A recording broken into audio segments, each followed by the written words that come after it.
আজকে রবিবার, তাই দেরি করেই একটু ঘুম থেকে ওঠা। উঠেই চলে আসলাম ছাদে।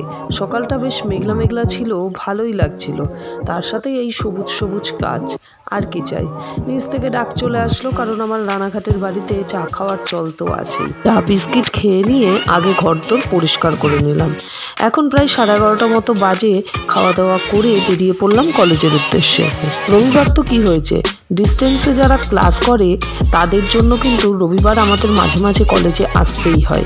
কলেজ থেকে ফেরার পথে গরমের মধ্যে এক গ্লাস আখের রস খেয়ে এবার চলে আসলাম রানাঘাটে। এবার যাব শ্বশুরবাড়ি, তবে তার আগে বাবার হাতে তৈরি হাফ কাপ গরম গরম চা বিস্কিট খেয়ে আস্তে আস্তে শ্বশুরবাড়ির উদ্দেশ্যে রওনা দিলাম।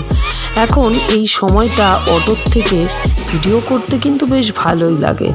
যেই না বাড়ি ঢোকা অমনি একে একে সব আমার সাকরেটরা চলে এসছে। সাবস্ক্রাইব।